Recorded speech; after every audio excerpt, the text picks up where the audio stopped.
It's Jim with Becky behind the camera, and together we are With It retirees in beautiful Beaverton, Oregon.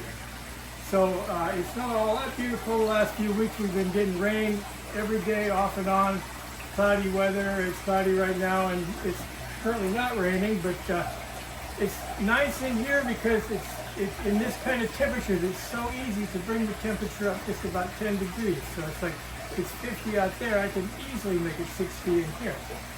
But anyhow, let's talk a little first about what we got going on. These are the last of the cucumbers I'm about to put out. There's no real reason to hurry anything going out because they're not doing that good out there. Up here I have, these are sweet 1 million cherry tomatoes. You may be familiar with the sweet 100 cherry tomato, which has been around a while. This is the same thing that's been bred not to crack as much, or so they say. So I've never grown them before, but we'll see. They're doing pretty good. I got 2 cherries inside, and then I grow 2 big ones outside. So as you come on down, these are different colors of bell pepper. They're just starting to get little peppers on them. If you see this one, the leaf has been eaten on it, but it came in that way, and I keep waiting for some kind of giant bug to come out. You got to be very vigilant in this weather and period, just to make sure you have no bugs. And if you spray when you don't have them, you probably won't get them.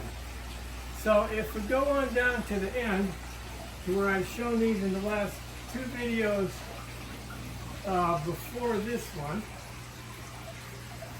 we have finally, at long last, peas, sugar snap peas.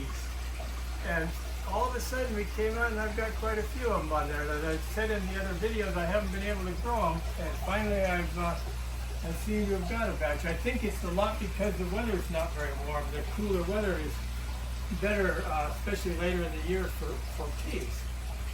So anyhow, we're not really too much going on because there isn't a whole heck of a lot of sunlight, but what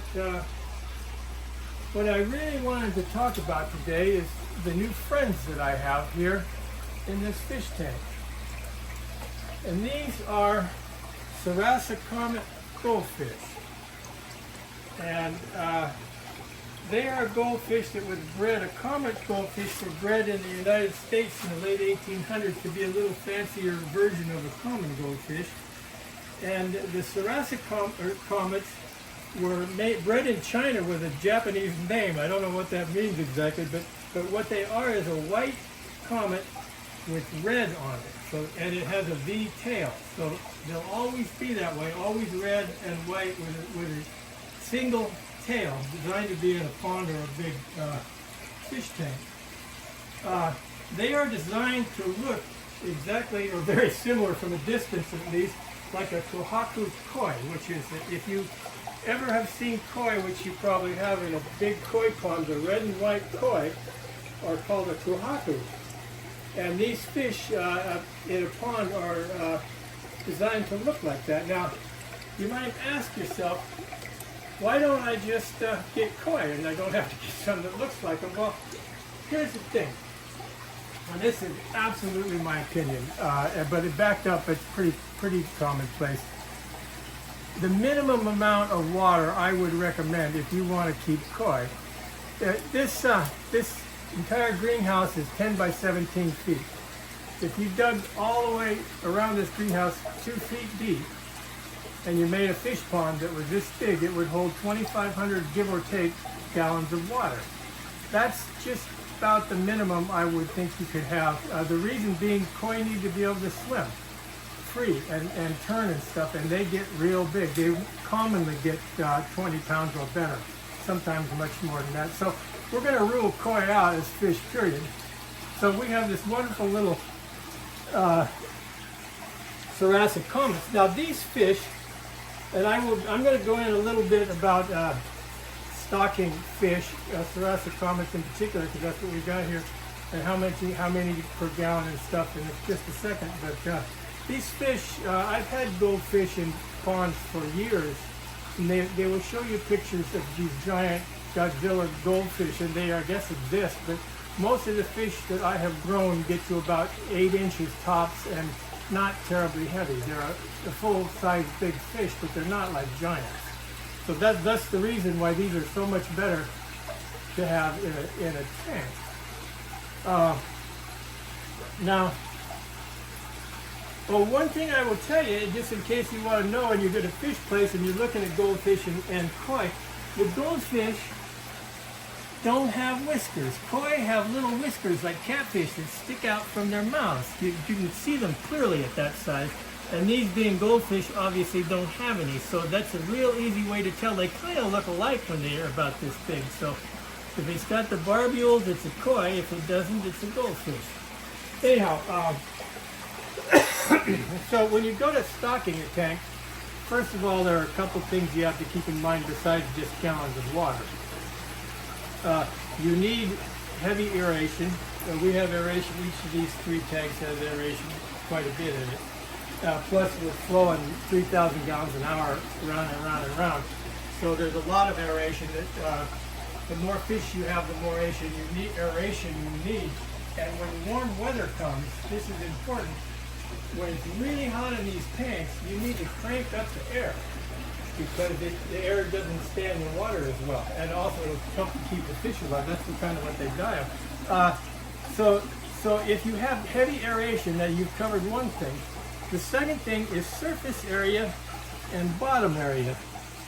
We had an argument or a discussion as what you call the bottom. We're not sure it's the bottom, but anyhow, this tank is 150 gallons, and it has it's 2x4, so you get that much surface and head through.